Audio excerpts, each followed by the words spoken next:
Text 16. Upari upari vinyasta. Upari upari vinyasta. Nilayeshu pratak pratak. Nilayeshu pratak pratak. Shiptehe kashipubihi kantam. Shiptehi kashipubihi kantam.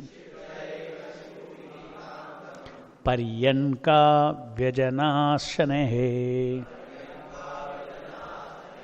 Paryanka vyajanashanehe.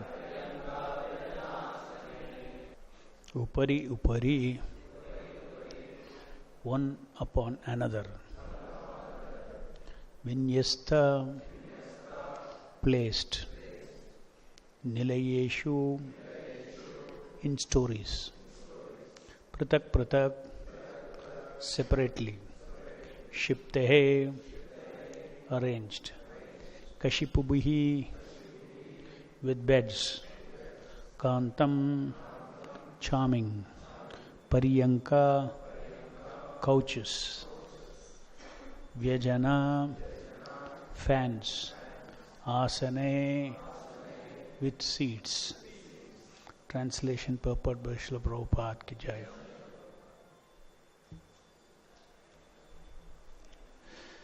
The palace looked charming with beds, couches, fans and seats, all separately arranged in 7 stories. Purport. It is understood from this verse that the castle had many stories. The words upari upari vinyasta indicate that skyscrapers are not newly invented. Even in those days, millions of years ago, the idea of building many-storied houses was current. They contained not merely 1 or 2 rooms, but many different apartments, and each was completely decorated with cushions, bedsteads, sitting places, and carpets. Thus ends the Bhaktivedanta purport. Text 17. Tatra tatra vinikshipta nana shilopashobhitam mahamarkattastalya justam vidhruma vedavihi. Its beauty was enhanced by artistic engravings here and there on the walls. The floor was of emerald with coral daisies.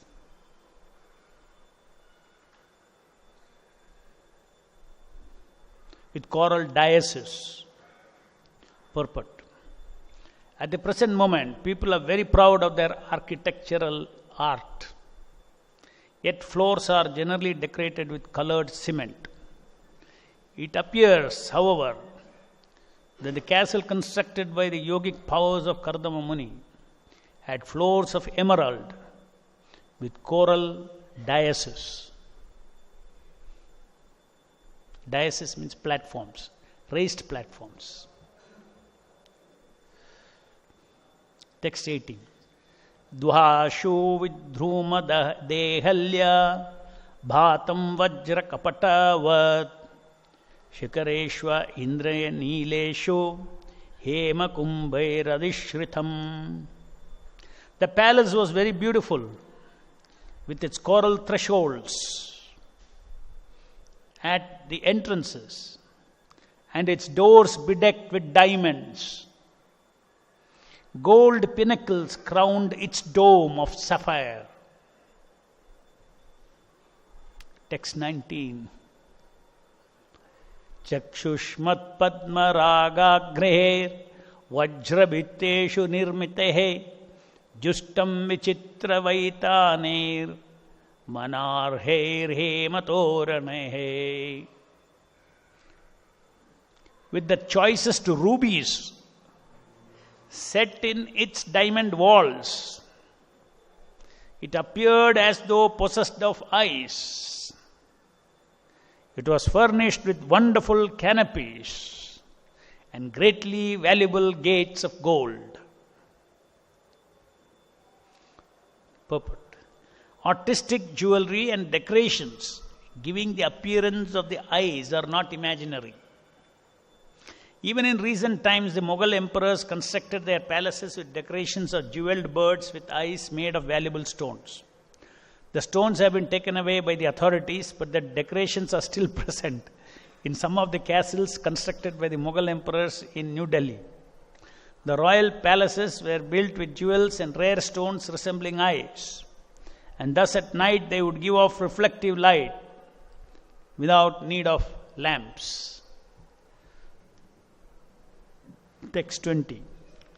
Hamsa paravata vratais tatra tatra nikunjitam kritiman manyamane swan adhiriyadhiruya cha. Here and there in that palace were multitudes of live swans and pigeons, as well as artificial swans and pigeons, so lifelike that the real swans rose above them again and again, thinking them live birds like themselves. Thus the palace vibrated with the sounds of these birds. Viharasthana vishrama samvesha prana ganajire yatopajosham rachiter Vismapanam ivatmanaha. The castle had pleasure grounds, resting chambers, bedrooms and inner and outer yards, designed with an eye to comfort. All this caused astonishment to the sage himself. Purport. Kardama Muni, being a saintly person, was living in a humble hermitage, but when he saw the palace constructed by his yogic powers, which was full of resting rooms, rooms for sex enjoyment, inner and outer yards, he himself was astonished. This is the way of a God-gifted person. A devotee like Kardama Muni exhibited such opulence by his yogic powers at the request of his wife. But when the opulence was produced, he himself could not understand how such manifestation could be possible. When a yogi's power is exhibited, the yogi himself is sometimes astonished. Text 22. Idrid graham tat pashyantim nati pritena chetasa sarvabhuta shayabhijnaha pravochat kardama swayam. When he saw Devahuti looking at the gigantic opulent palace with a displeased heart, Kardama Muni could understand her feelings because he could study the heart of anyone. Thus he personally addressed his wife as follows. Purport. Devahuti had spent a long time in hermitage and not taking much care of her body. She was covered with dirt and her clothing was not very nice. Kardama Muni was surprised that he could produce such a palace, and similarly his wife Devahuti was also astonished. How could she live in that opulent palace? Kardama Muni could understand her astonishment, and thus he spoke as follows. Text 23. Namajyasmin hride biru vimanam idamaruha idam shukla kritam tirtam ashisham yapakam rinam. My dear Devahuti, you look very much afraid. First bathe in the lake Bindu Sarovara, created by Lord Vishnu himself, which can grant all the desires of a human being, and then mount this airplane. Purport.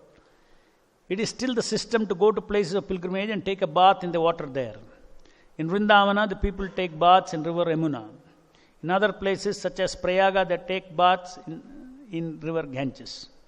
The words Tirtam Ashisham Yapakam refers to the fulfillment of desires by bathing in place of pilgrimage. Kardama Muni advised his good wife to bathe in Lake Bindu Sarovara so that she could revive the former beauty and luster of her body. Text 24. सा तद्भर्तु समादाय वचः कुवलयेक्षणा सरजं बिभ्रति वासो वेणीभूतांशमूर्धजन्.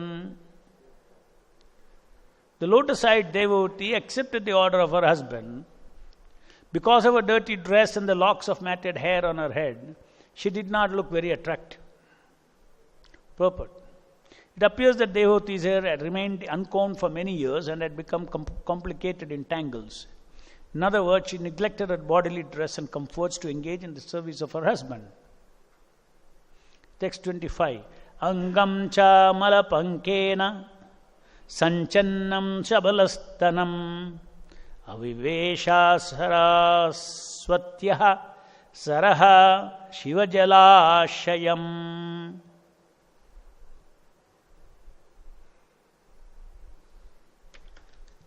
Her body was coated with a thick layer of dirt, and her breasts were discolored.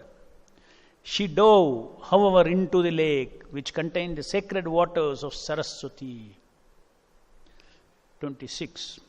Shantaha sarasi veshmastaha shatani dasha kanyakaha sarvaha kishora vayaso dadarshotpala gandhayaha. In a house inside the lake, she saw 1,000 girls, all in the prime of youth and fragrant like lotuses. Text 27.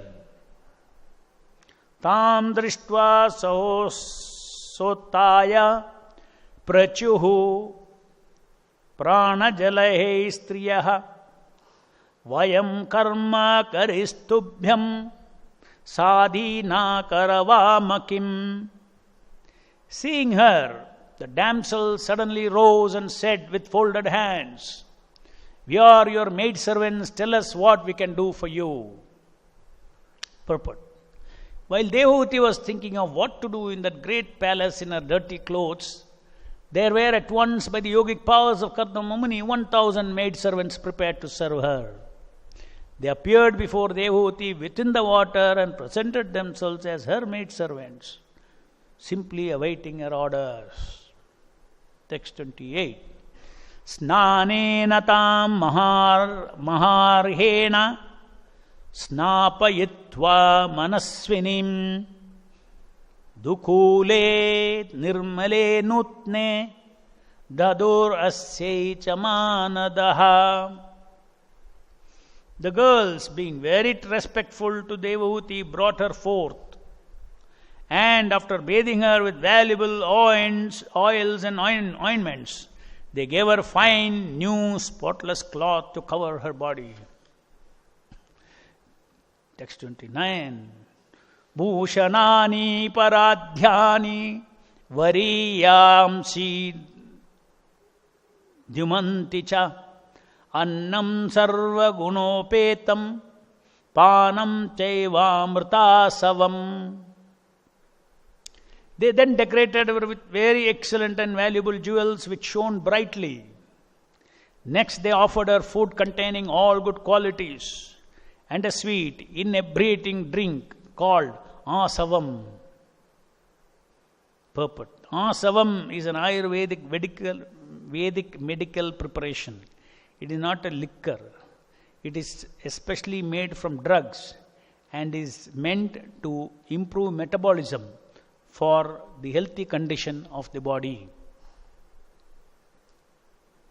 Atadarshe swamatmanam shragvinam virajambaram virajam krita swastyayanam kanyabhir bahumanitam. Then in a mirror she beheld her own reflection. Her body was completely freed from all dirt, and she was adorned with a garland, dressed in unsullied robes, decorated with auspicious marks of tilaka. She was served very respectfully by the maids. Snatam kritva shirasnanam sarva abharana bhushitam Nikshagrivam Valayinam Kujat Kanchanan Nupuram. Her entire body, including her head, were completely bathed, and she was decorated all over with ornaments. She wore a special necklace with a locket. There were bangles on her wrists and tinkling anklets of gold about her ankles. Purport. The word Krita Shirah Snanam appears here. According to the Smriti Shastras, directions for daily duties, ladies are allowed to bathe daily up to the neck. The hair on the head does not necessarily have to be washed daily, because the mass of wet hair may cause a cold. For ladies, therefore, taking a bath up to the neck is ordinarily prescribed, and they take a full bath only on certain occasions. On this occasion, Devhuti took a full bath and washed her hair very nicely. When a lady takes an ordinary bath, it is called Malasnana. And when she takes a full bath, including the head, it is called Shirasnana. At this time, she needs sufficient oil to smear on her head. That is the direction of the commentators of Smriti Shastra. Shronayoradyastaya kancha Kanchanya Bahuratnaya Harena cha Maharhena Rucha Kena cha Bhushitam. About her hips she wore a girdle of gold set with numerous jewels, and she was further adorned with a precious pearl necklace and auspicious substances. Purport. Auspicious substances include saffron, kumkum, and sandalwood pulp. Before taking a bath, there are other auspicious substances, such as turmeric mixed with mustard seed oil, which are smeared all over the body. All kinds of auspicious substances were placed to bathe Devhuti from top to toe. Sudata, text 33. Sudata Subruva Shlakshana Snigdha Pangena Chakshusha Padmakosha Spridha Nilair Alakshaischa Lasan Mukham. Her countenance shone with beautiful teeth and charming eyebrows. Her eyes, distinguished by lovely moist corners, defeated the beauty of lotus buds. Her face was surrounded by dark, curling tresses. Purport. According to Vedic culture, white teeth are very much appreciated. Devhuti's white teeth increased the beauty of her face and made it look like a lotus flower. When a face looks very attractive, the eyes are generally compared to the lotus petals and the face to a lotus flower. Yada sasmara rishabham rishinam dayitam patim tatra chaste sahastribir yatraste sa prajapatihi. When she thought of her great husband, the best of the sages, Kardama Muni, who was very dear to her, she, along with all the maidservants, at once appeared where he was. Purport. It appears from this verse that in the beginning Devhuti thought her husband to be dirty and dressed in a very niggardly way. When her husband asked her to enter the lake, she saw the maidservants and they took care of her. Everything was done with water, and as soon as she thought of a beloved husband, Kardama Muni, she was brought before him without delay. These are some of the powers attained by perfect yogis. They can immediately execute anything that they desire. Text 35. Bhartuhu purastad atmanam stri sahasra vritam tada nishamya tad yoga gatim samshayam pratyopadyate. She was amazed to find herself surrounded by 1,000 maids in the presence of her husband and to witness his yogic powers. Purport. Devhuti saw everything miraculously done. Yet when brought before her husband, she could understand that it was all due to his great yogic mystic power. She understood that nothing was impossible for a yogi like Kardama Muni.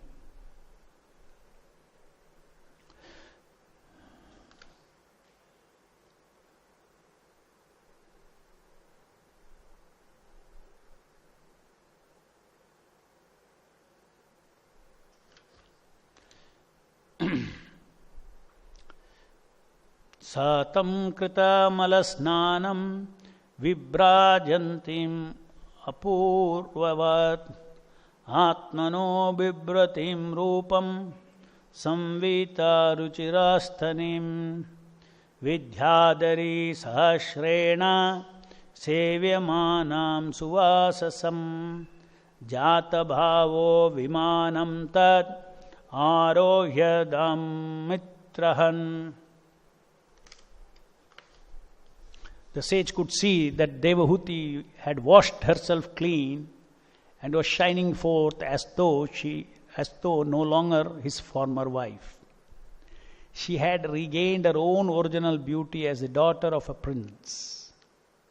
Dressed in excellent robes, her charming breast duly girdled, she was waited upon by 1,000 Gandharva girls. O destroyer of enemy, his fondness for her grew, and he placed her on the aerial mansion.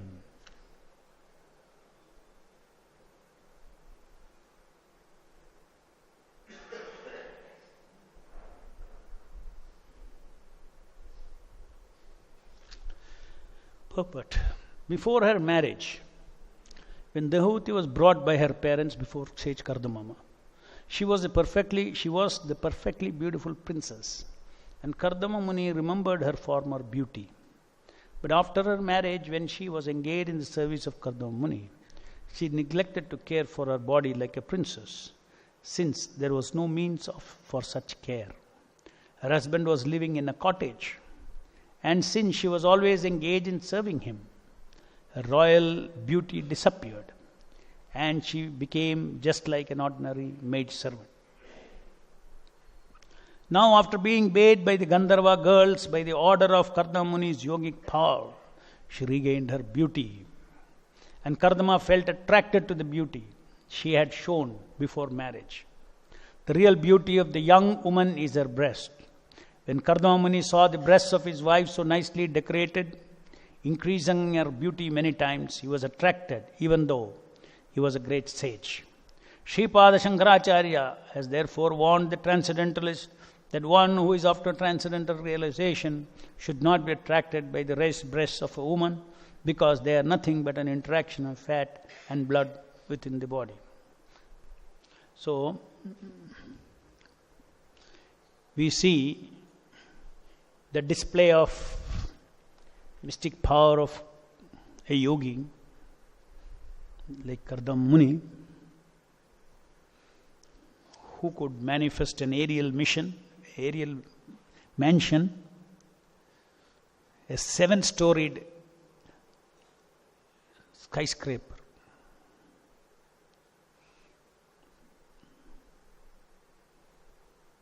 And that skyscraper also without foundation. Nobody in the modern world can think of it.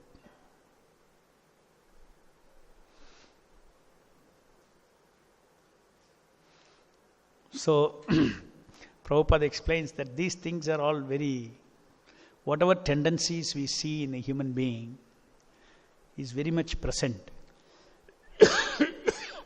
Nothing new that they are inventing. These opulences that we see even in modern cities, they are a poor imitation of the beauty, art, architecture that is described in the Vedic literature, which is supposed to have been existing millions of years ago. Whatever we read through, it's a textbook on interior design. Many such ideas people won't even get such ideas. So many ideas an interior designer can get. What to do with the walls, what to do with the floor, what to do with the doors, what do we do with the top of the doors, what to do with the frame of the doors, what to do with the threshold of the doors. Everything has come. And what kind of tapestry should be there, what kind of curtain should be there. So imagine the kind of opulence that is potentially possible even out of the material energy.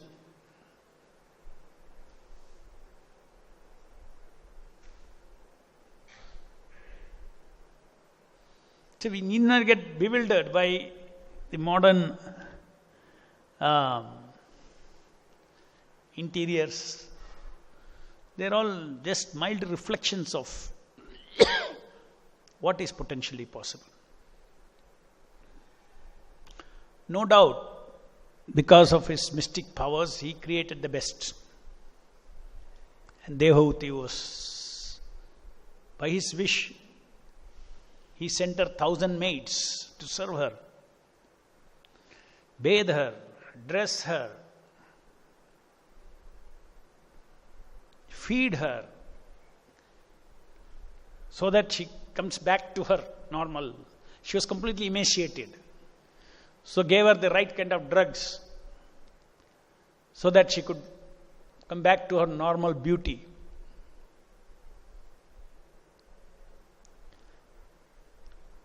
And finally, she got her beauty, the same beauty that she had when she was handed over to Kardama Muni by Swayambhuva Manu, her father.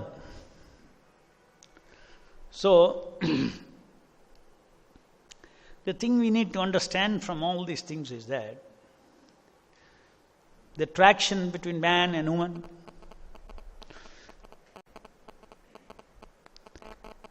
they're all very beautiful in the transcendental sense.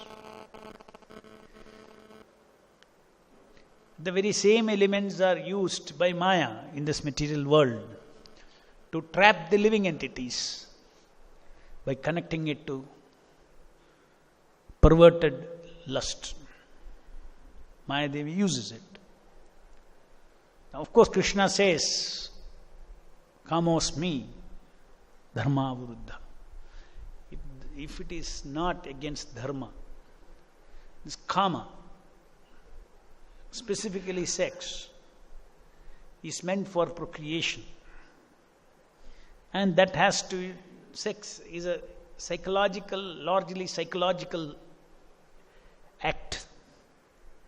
So that psychological act requires a certain environment. So just see how all the ingredients that are required for the mind to get attracted to Devahuti. It was created for the sake of, what is the origin of all this? The origin of all this is, he blessed that, I will give you a son. And she desired a son. That is the starting point. Now, in order to fulfill that, all these things are required. So, all these things are created by Kardama Muni. And then that kind of purposeful engagement in sex, sexual attraction and sex, psychologically, physically, is all very much part of God's wonderful creation. We should have the courage, even transcendentalists should have the courage to accept these truths. Chaitanya Mahaprabhu, who was a sannyasi, he was singing of the intimate pastimes of Radha and Krishna. How could a sannyasi think of relationship between male and a female. What does that prove? At the same time, he wouldn't even hear the voice of a female in this world. He would keep them at a distance. See, from this we have to understand certain things, very important to understand by these Leelas of Lord Chaitanya. So Lord Chaitanya was absorbed in the transcendental Madhurya Rasa between Krishna and Radharani, which we have no qualification to even think about. Unless one has completely become free from lust, he cannot think of that transcendental pastimes. Till then we can think of these Devahuti and Kardamuni pastimes, so that we can develop our vocabulary, that there are such things. There is male beauty, there is female beauty, there is beautiful relationship, specific types of relationship called conjugal relationship. It exists.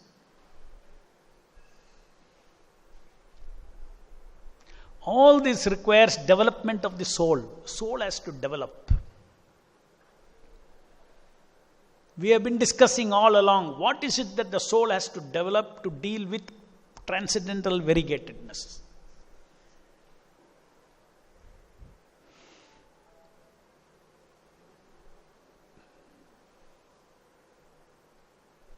Transcendental variegatedness of beauty. We need to develop a fundamental attitude of not lauding, but of surrendering, giving service, offering service. An attitude to think that offering service is not a favor I am giving. Service means I am privileged by getting the service. See? Generally we think that I am giving something to somebody. No doubt, service means offering something. But what is the mood?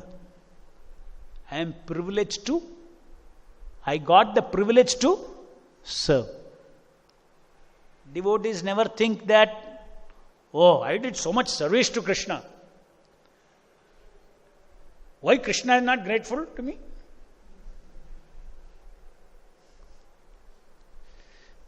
Krishna will tell, hey, I gave you privilege to serve me. Otherwise you could not have served me at all. Not easy to serve me.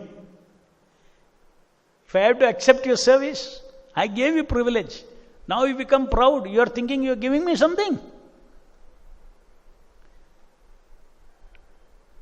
So devotee's mood of executing devotional service is always not with pride of even offering service. His mood is that of being privileged by the Lord. And that way the devotee is always humble. Anytime this privilege can go away, I can lose my service. It is not due to my ability I am in this service today. It is due to the privilege given to me. That privilege is called costless mercy. Always the idea of costless mercy is there. If I am able to do some service to the Lord, it is because of His costless mercy. Not because of my earning, not because of my abilities, not because of my strength, but it is because of His costless mercy. No doubt even these bodily abilities belong to Him. I am the ability in man, Krishna says. So assume that you've forgotten that. And you are thinking that, okay, these are all my abilities, I have given something to Krishna.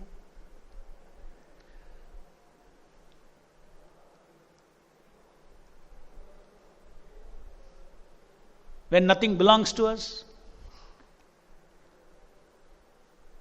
So Krishna in our heart appreciates this kind of attitude of service. He is very pleased with this kind of attitude of the service.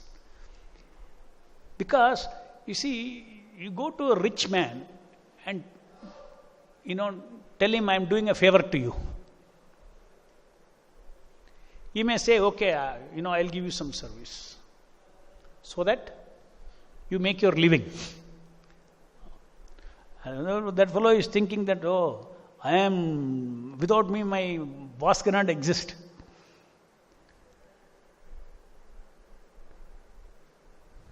The Lord is a reservoir of everything. He doesn't need anything. Those who beg for the privilege of serving Him, that's granted.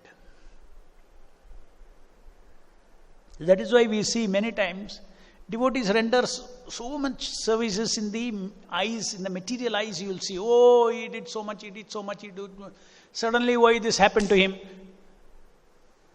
Why this happened to him? Why he's left devotion service? Why he did this? Because all along he was never doing the service in the mood of a privilege. Even though he was being privileged by Guru, he never thought he was being privileged by the Lord. That ahankara, I am giving something.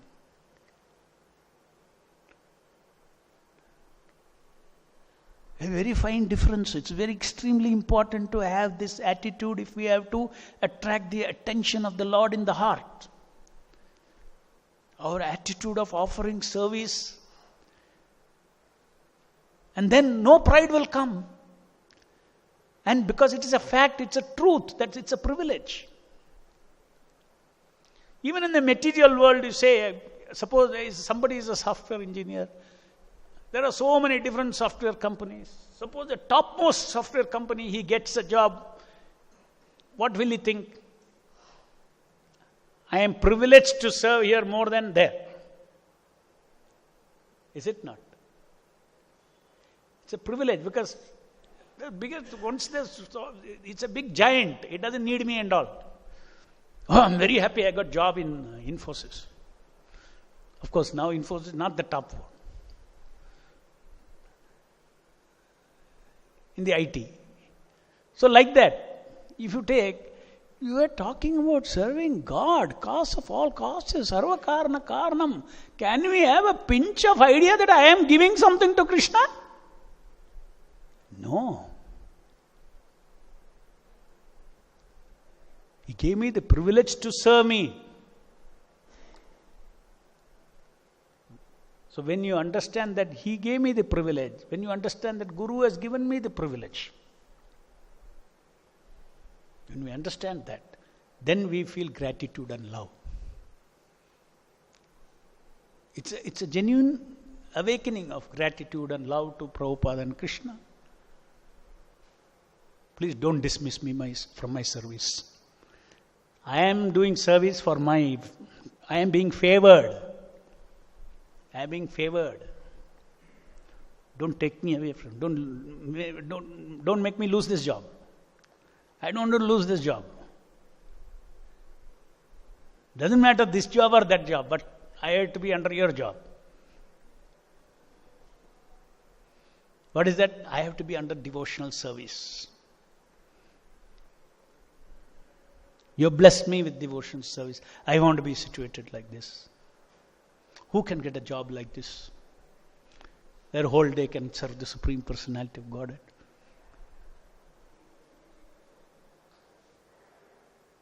So that mood then we develop, the mood of servitude, mood of being favored. In that spirit, when you offer yourself, there is no lust. In the spiritual world, everything is so beautiful. You can appreciate the beauty of the women in the spiritual world without lust. How is it possible? Yeah, you can appreciate without lust. It is a basic attitude that matters. You can praise the beauty of Srimati Radharani without lust as the object of beauty for Lord Krishna's enjoyment. Nothing is taboo.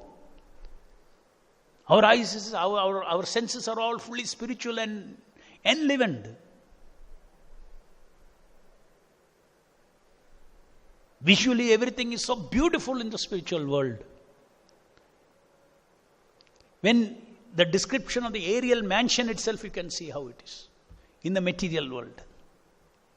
So what could be in the spiritual world? So that bhava, that spirit, if we develop, then we can go to Vaikuntha Loka. Bhava Grahi Janardana. Any questions?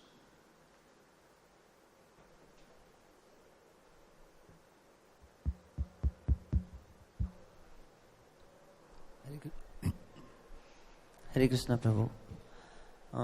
Prabhu, you said that in devotional service, like the ability is coming from Lord Krishna, like whatever service we are doing. So if this ability comes from the Supreme Lord, then again why there is difference among the abilities? Like some devotee may be doing better performance in devotional service, he is doing better, and somebody is doing ability less. Don't come online from Krishna. According to your karma, your abilities are given. And when Krishna says, I am the ability in man, that means I have deposited that ability in you. Not that now, when you are born, certain abilities are put in you. It's already given. Not giving online. When you are doing something smart, it's not that that ability is, Krishna is doing smartly. You are engaging that talent which he has given you at the time of birth. Just like two things are possible. Two ways in which a son can have money in his pocket. One is the father gives some money in the pocket as a pocket money. He goes on spending that. Right? So when he is going on spending that money, is the father supplying online? No. That money is given. You spend it, misspend it, whatever it is. I have given you pocket money. The son can spend it, misspend it. At the time of birth, I have got various abilities and talents given into me. Those things I can use or misuse. So Krishna is reminding, Arey, even if you are so that all those talents I have deposited there, it's mine. You are talented because I have put that thing in you, in your body, in your yantra. I am the owner of that talent. Understood?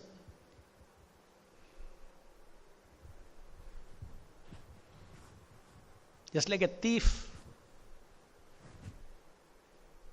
surrenders means what is not his, what is stolen. The first purification of a thief is what? To surrender the stolen things. So our type of surrender of a conditioned soul is first like this surrender of a thief. The pure devotee is also surrendering. But our surrender starts like that. Thief has to surrender.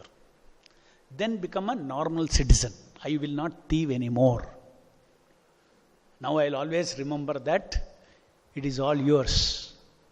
I am just your servant. What you give me, I will engage in you.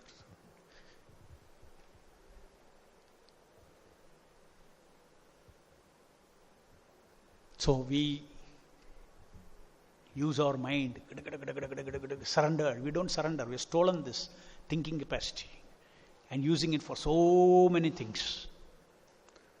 Tongue, hearing. Japa means first surrendering, hearing capacity, talking capacity, thinking capacity. Stop thinking. Just do. Hare Krishna, Krishna Krishna, Hare Hare, Hare Rama, Rama Rama, Hare Hare. Don't allow Maya to use your mind at least during the 2 hours of japa. It's a very big practice of surrender. And then after that, pure chanting and all will come.